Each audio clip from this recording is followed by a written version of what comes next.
বাংলাদেশের কতজন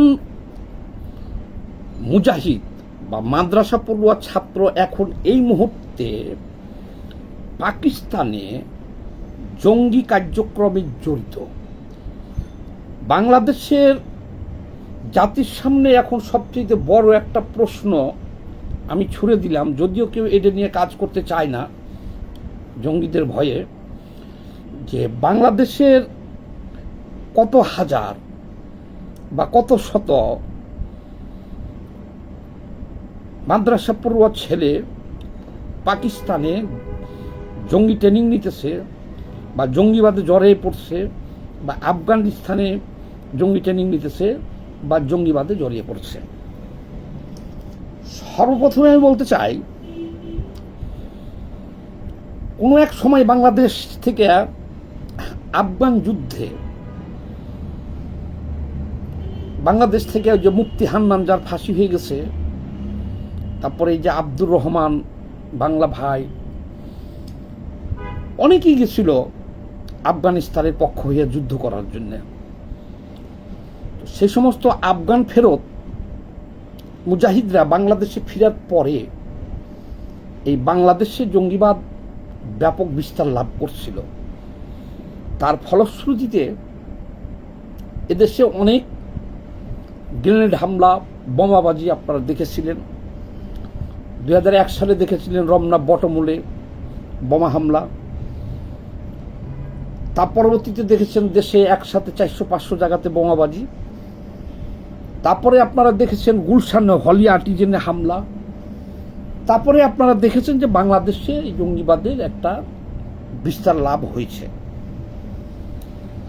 এখন 5ই আগস্ট 2024-এর পরে বাংলাদেশের সাথে পাকিস্তানের যোগাযোগ ব্যাপকভাবে বৃদ্ধি হয়ে যায়। বাংলাদেশের সাথে পাকিস্তানের সরাসরি বিমান চলাচল শুরু হয়েছে। এখন আমরা বাংলাদেশে দেখেছি বাংলাদেশে দেখছি কি যে পাকিস্তানের যাদেরকে আমরা বলি জঙ্গি নেতা, তারা বলে ইসলামিক নেতা, আবার অনেক নেতা আছে পাকিস্তানে যারা নিষিদ্ধ, পাকিস্তানে নিষিদ্ধ তারা। এই সমস্ত নেতাদেরকে আমরা বাংলাদেশে ঘোরাঘুরি করতে দেখেছি। আমরা বাংলাদেশের কিছু রাজনৈতিক নেতাকে, যেমন মামুনুল হককে সহ আরো অনেককে দেখেছি আফগানিস্তানের শীর্ষ নেতাদের সাথে জয়া, একেবারে শীর্ষ নেতা আফগানিস্তানের, তাদের সাথে বৈঠক করছে, এরকম ছবি আমরা পেয়েছি। পাকিস্তানেরও অনেক নেতা বা আফগানিস্তানের অনেক নেতা বাংলাদেশে আইসা বিভিন্ন মাদ্রাসা পরিদর্শন করছে। ওই যে কেরানীগঞ্জে যে মাদ্রাসাতে বোমা বাস্ট হলো, আপনারা দেখছেন, শুনছেন, এই সমস্ত মাদ্রাসাও, অর্থাৎ বাংলাদেশে এখন পাকিস্তানের ওই জয়শ্রী মোহাম্মদ সহ আরো অনেক যে সমস্ত জঙ্গি সংগঠন আছে, এদের নেতাদেরকে আমরা বাংলাদেশে আনাগোনা করতে দেখেছি বিগত 2 বছরে, এখনো দেখতেছি।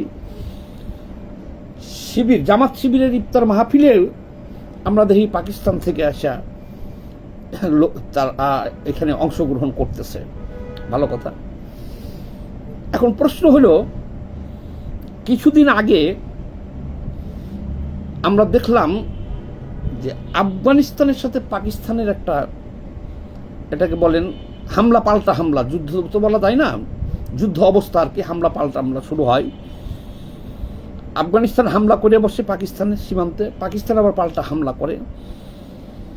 তো সেই যুদ্ধে দেখলাম আমরা 2 জন বাংলাদেশি লাশ পাইলাম আমরা, ফরিদপুর বাড়ি, আরেকজনের বাড়ি জানি কোথায়।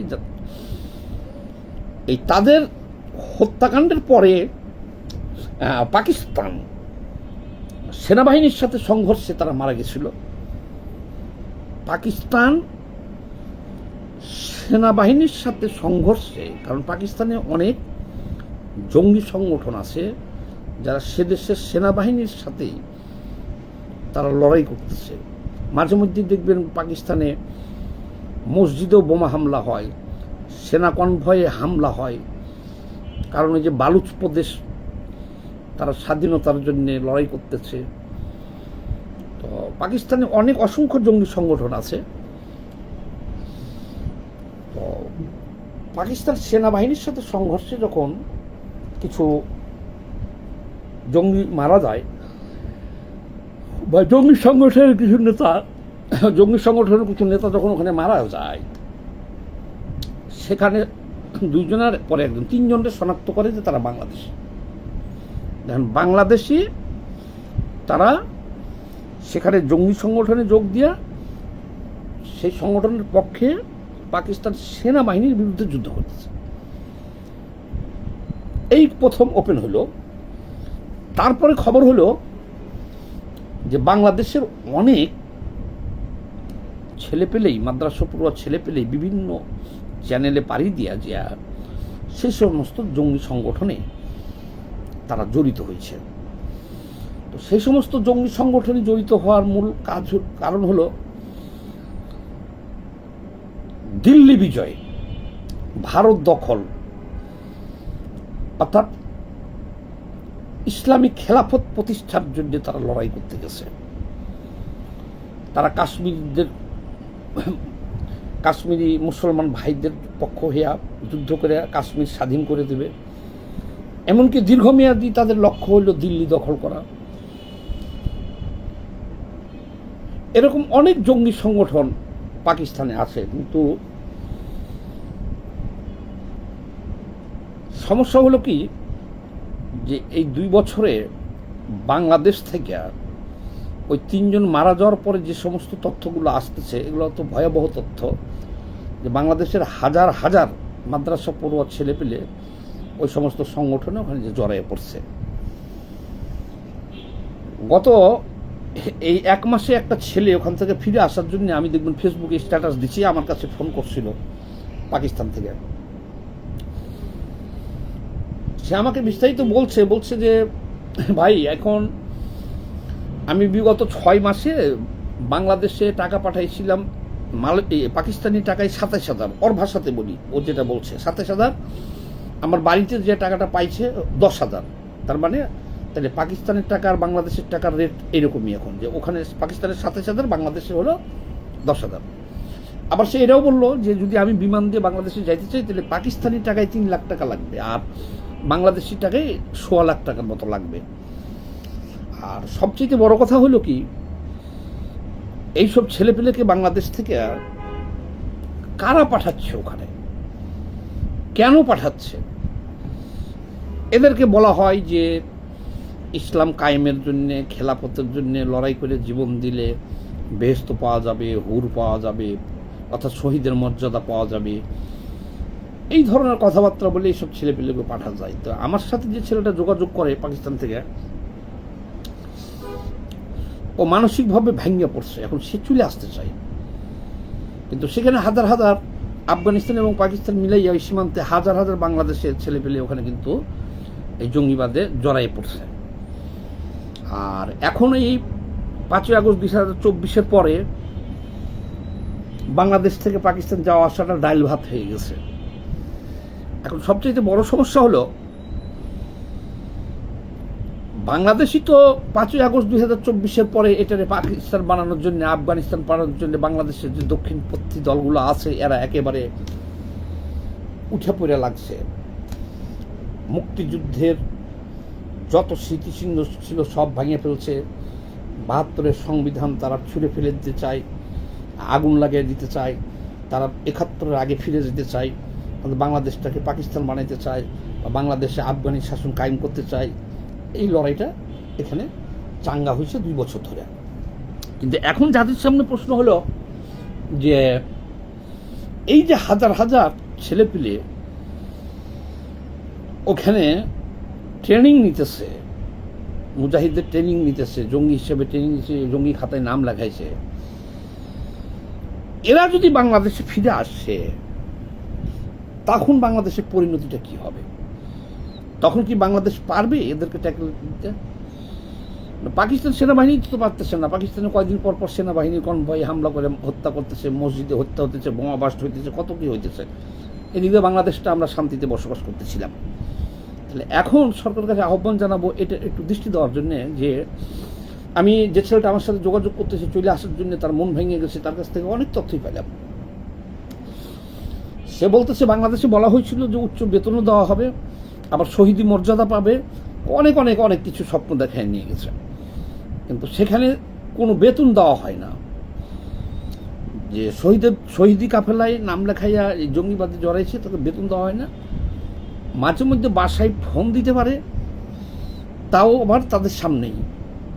অনেক দেশের অনেক ওখানে বলে আছে সেই জঙ্গি বাহিনী, তারা ওপেনে আসতে পারে না, লোকালয়ে আসতে পারে না, তারা থাকে বিভিন্ন পাহাড়ি এলাকায়, তারা থাকে চোখ মুখ বাইন্দা বাহিরে বাইর হয়। মানে এমন একটা পথ যেখানে জড়াইছে তারা, তাদের ফিরে আসাটাও অনেক কঠিন, ইচ্ছা করলেই ফিরে আসতে পারবে না তারা, কিন্তু তাদের শর্ত আছে যে তাদের সব কলা কৌশল চিনলো, জঙ্গিদের সব চিনলো, আস্তানা চিনলো, তারপরে ট্রেনিং নিল, তারপরে ইচ্ছা করলেই কেউ চাইলে তারা চলে আসতে পারবে না, ওখানে আটকা পড়ে রয়েছে।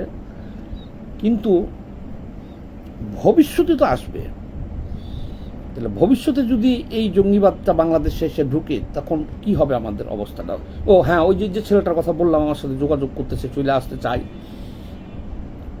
তার কাছেই বিস্তারিত পাইলাম যে বাংলাদেশের কমপক্ষে হাজার হাজার, মানে হাজারের অধিক ছেলেপেলে ওখানে জঙ্গিবাদে জড়াইছে এবং জঙ্গি তৎপরতে জড়াইছে। এখন সরকারের কাছে আহ্বান থাকবো যে এইসব ছেলেপেলেকে বাংলাদেশ থেকে রিক্রুট করতেছে কারা, ওখানে পাঠাচ্ছে কারা, তত্ত্বাবধায়ক কারা, এটা যদি খবর না রাখে তাহলে বাংলাদেশ আফগানিস্তান হওয়া শুধু সময়ের ব্যাপার, এটা তো ঠেকাইতে পারবেন না।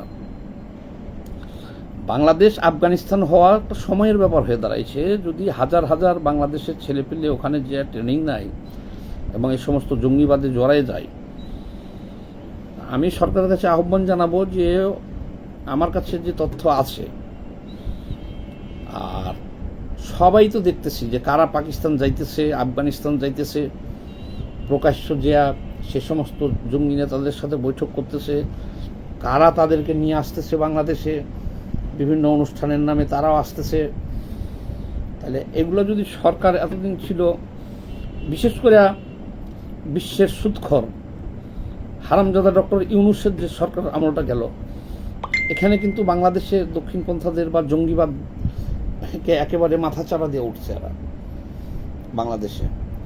এটা রাষ্ট্রীয় পৃষ্ঠপোষকতা দিচ্ছে ডক্টর ইউনূস, দিয়া বাংলাদেশে এই আফগানিস্তানের শাসন কায়েমের জন্য যারা, বা বাংলাদেশকে পাকিস্তান বানানোর জন্য যারা লড়াই করতেছে, এদেরকে এই 18 মাস পৃষ্ঠপোষকতা করছে, রাষ্ট্রীয় সব ধরনের সহযোগিতা করছে এই ডক্টর ইউনূস সরকার।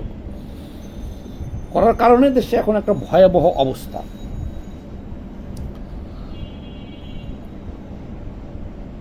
তাহলে সরকারের কাছে আমি কি আহ্বান জানালাম যে কারা বাংলাদেশকে পাকিস্তান বানাইতে চেয়েছে, কারা বাংলাদেশে আফগানিস্তানের শাসন কায়েম করতে চেয়েছে, এটা তো সবাই দেশবাসী আমরা দেখতেছি, এবং এই জন্য সরকারকে বলতেছি যে সরকারও দেখতেছে। এক, কারা পাকিস্তান থেকে লোক নিয়ে আসতেছে, হুজুরদেরকে নিয়ে আসতেছে, জঙ্গিদেরকে নিয়ে আসতেছে, বিভিন্ন মাদ্রাসা পরিদর্শন করাইতেছে, অনুষ্ঠানে আনতেছে, আফগানিস্তান থেকে আনতেছে, পাকিস্তান থেকে আনতেছে, এটাও জাতি দেখতেছে, সরকারও দেখতেছে।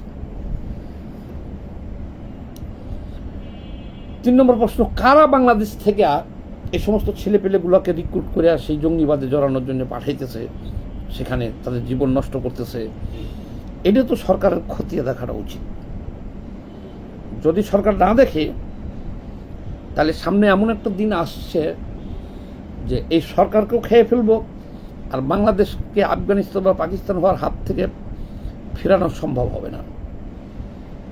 এই মুহূর্তে আমি আরেকটা স্ট্যাটাসও দেখলাম বিশ্ববিখ্যাত একজন সাংবাদিক আল জাজিরার জুলকারনাইন সাহেব একটা স্ট্যাটাস দিচ্ছে।